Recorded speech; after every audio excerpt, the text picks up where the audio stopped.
Oh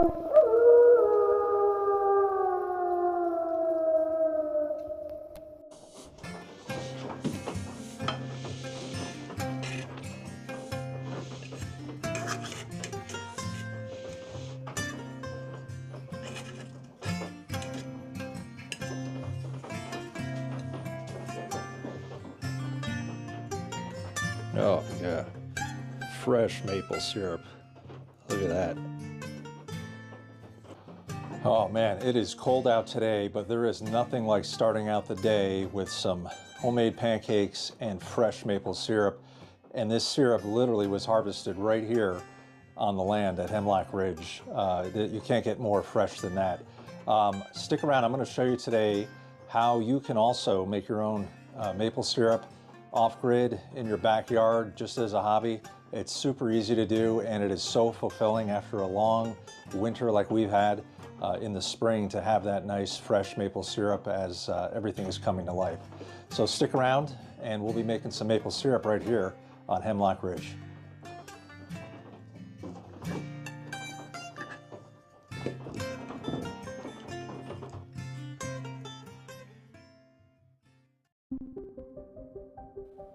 It has been an incredibly cold, snowy, arduous winter.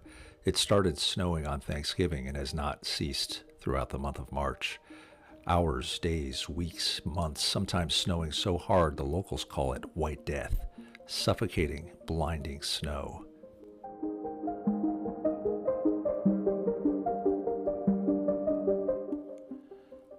As there was breaks in between blizzard-like conditions and sustained winds, I used the opportunity to mark the maple trees so that once the snow began to melt, I would easily be able to identify which trees in the forest were maples that could be tapped.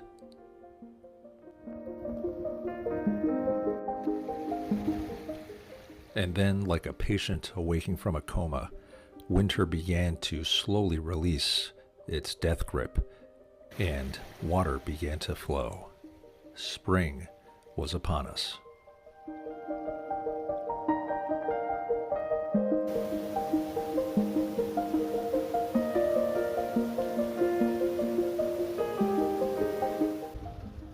I used this opportunity to actually build and move my new sap evaporator onto site. I built this out of a file cabinet, and I'm really interested to try it out, but I need to get it all the way back to my sugar bush, which is a few miles back into the property.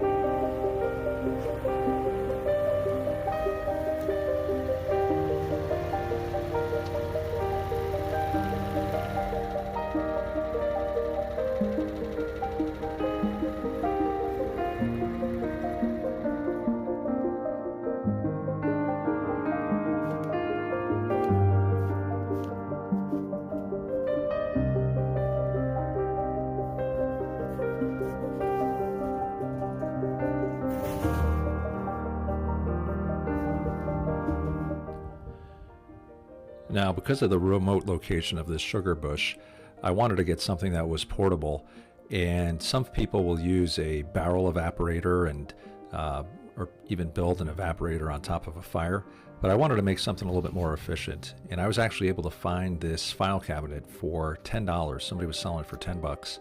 Had to remove the drawers and the slides, and I'm using the slides actually as a firewood grate, so there's a little bit of air coming through the bottom.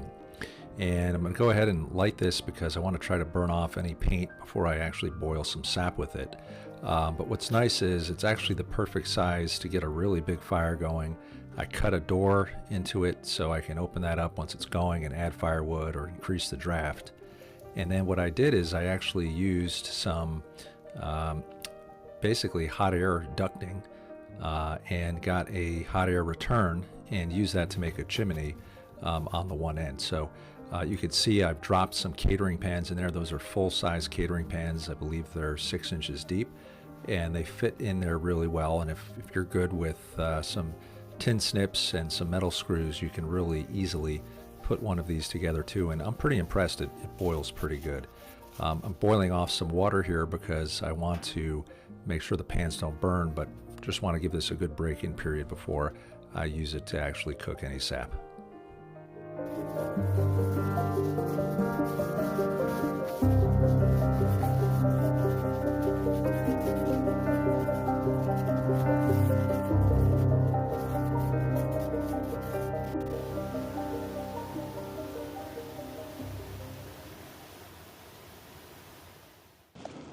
All right, guys, so I'm out here. Check out the size of this sugar maple right behind me here. This thing is huge. I've got to imagine it's more than 100 years old.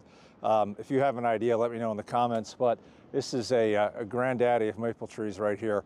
And a little bit of a crazy day to be doing this. It was snowing, the other weekend.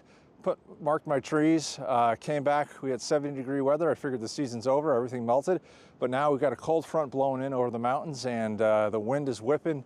Temperatures are dropping. It's going to be going below freezing in the next few nights, and then during the day into the 40s, and that's perfect weather to get the sap flowing, because in the day it'll be up in the tree, at night it'll be going down into the ground and it'll be flowing.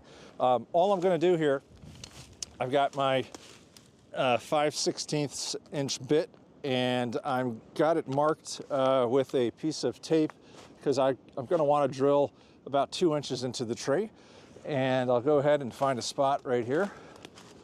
Let's see. Okay. And next step is I take my, I think they call this a spline, but basically I call it a tap. I'm going to go ahead and tap that in.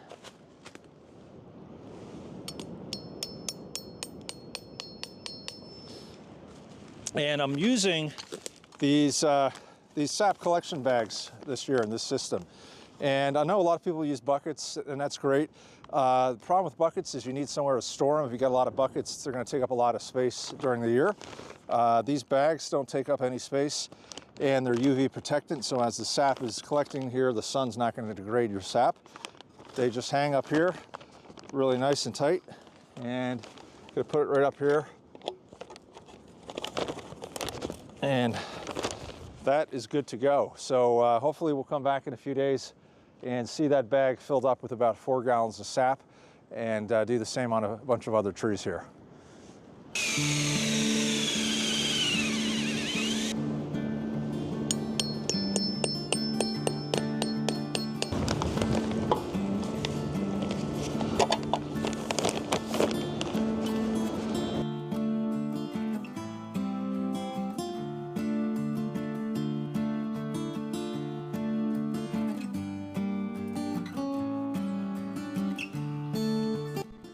All right, so the bags are working out pretty good here. Got really cold last night, went down to about 20, so the trees aren't running right now. But this week I think is going to be perfect, because it's going to be up in the upper 30s during the day, down to the 20s at night, so that sap will be coming up and down, and we'll start to fill these up a little bit. I'm going to start to collect some though today, see if we can't get a boil going, and see if we can't make our first batch.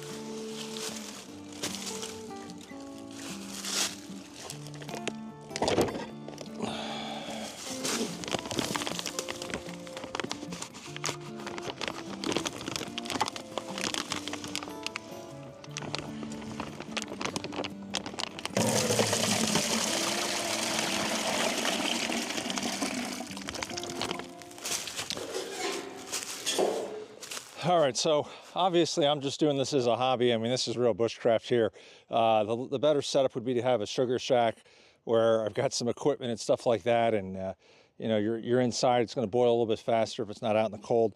But I do want to give this a quick pre-filter, because it does tend to pick up a little bit of a little bit of tree stuff, and so I'm going to just go ahead and give it a quick pre-filter through here.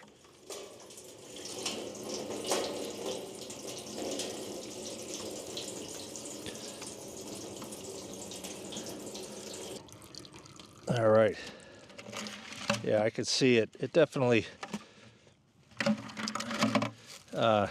left some of that dirt back in the bucket. Now, I did leave the ice out. Some people will boil the ice, but what I've been told is there's not a lot of sugar content in the ice. A good sugar maple should have a water to sugar ratio of 40 to 1, where ice might have a sugar ratio of 74 to 1. So, you know, you're really just boiling a lot of water. And so if you leave the ice out, you're going to be able to go a little bit faster. So we're going to go ahead and get this on here and let it start cooking. And we'll check back soon.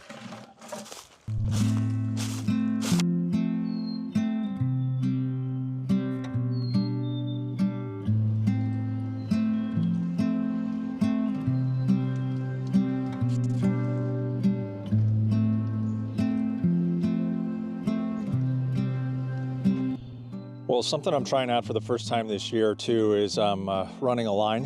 Haven't done this before, but with the natural hill here, I figure I'm going to let gravity bring down some of the sap from these trees. And so I've got this lateral line tapped into about 6 different trees going into this 15-gallon barrel here. Candidly, once the sap really starts flowing, which I think it will this week, this is probably going to be overflowing because these trees will easily put out 1 gallon a day, so it's probably collectively about 6 gallons a day, so it's only going to take 2 or 3 days and this is going to be full. But hey, it's a little bit fun because I can experiment and see how this works, and then next year tweak it a little bit to make it work better. But what I like about this is I don't need to go run up and down the hill. I can just have this fill up, and I'm going to use a one of those jiggle siphons to just siphon it right out of here without having to have a pump into the boiling pans.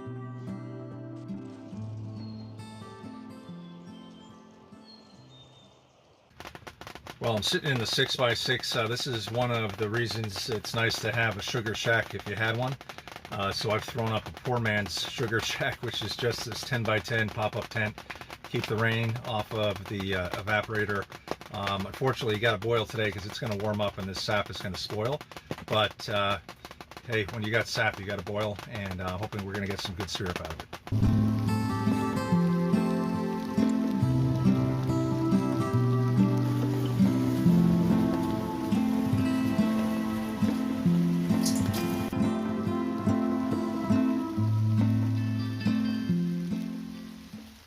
All right, we are on the home stretch here. You can see it's really starting to look like syrup. The rain is not going to let up. Actually, it's going to get even worse. So we're going to just keep boiling out here in the rain, and hopefully we're going to have some syrup here in a few more minutes. All right, the rain has just really picked up, but you'll see I'm down to the last batch. I consolidated the trays into one. You can see it's starting to get a nice amber color. I just put some plain water in the other tray so that I can kind of clean it up and keep the top sealed off so there's not any ash coming up. And I've moved the fire to the back of the evaporator so it's under this pan. So I'm going to be checking the bricks of this in a little while, but you can see it's starting to look like syrup, and hopefully we're going to have some of the sweet stuff really soon. Okay, well, again, we are kind of really hillbillying it today. I really need to eventually, if I'm going to do this on a regular basis, set up a sugar shack. But I just pulled the pan off. I am using my hydrometer here, and it's a little bit hard to see, but if I drop this in, it's going right up to the hot mark, which is this little red mark right here, and it's floating. And that's basically perfect. That means that the syrup's not too heavy, it's not too light. And the reason you can use this is because it's really hard to tell if you've got the right viscosity of syrup when it's boiling, because it gets very thin. And so this little tool here helps you out a lot to let you know that based on the temperature, if it's hot, it's on this line. If it's cool, it's going to be up on this line. And it's floating right now, so I think I've got some good syrup ready to go. So again, not the best bottling thing here. We're going to go ahead, pour it through the filter, and we're going to get it into the jar and bottle it up here. So here's another trick. You're going to want to let the syrup cool down to between 180 and 190 degrees. And the reason why is that means it is hot enough where it will still sterilize the bottle, but it's not so hot that it's going to continue to provide or produce niter, which is like sugar sand. So let's see here if we can get this dripping in there correctly.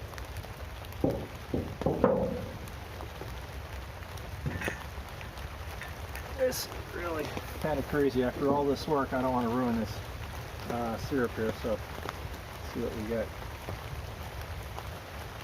it goes.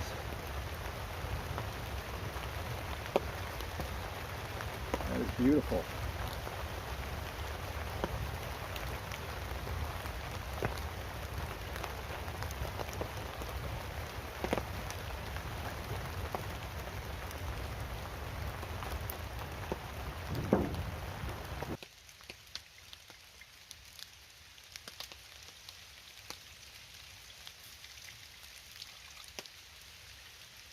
And you definitely want to filter this because, again, you want to filter out any wood pulp, any of the niter, which is the sugar sand. It's also possible to get a little wood ash in this since I am doing this over an open fire. So this filter is going to take all of that out so you get nice clear syrup, which is great. Well, you can't get more fresh than that. Actually, syrup produced right here on Hemlock Ridge on the property, minutes old, completely organic, nature's gift. Really fun. Hope you enjoyed the episode today. As you can see, it's really easy to make some backyard maple syrup or some maple syrup off grid. You just need some heat, some sap, and a little time, and you'll get a really nice sweet treat that you can enjoy. I'm a mess. I'm going to go get cleaned up, maybe and then have some more pancakes. But hope you enjoyed the episode today, and remember, life is short. Get outdoors, and we'll see you back here next time on Hemlock Ridge.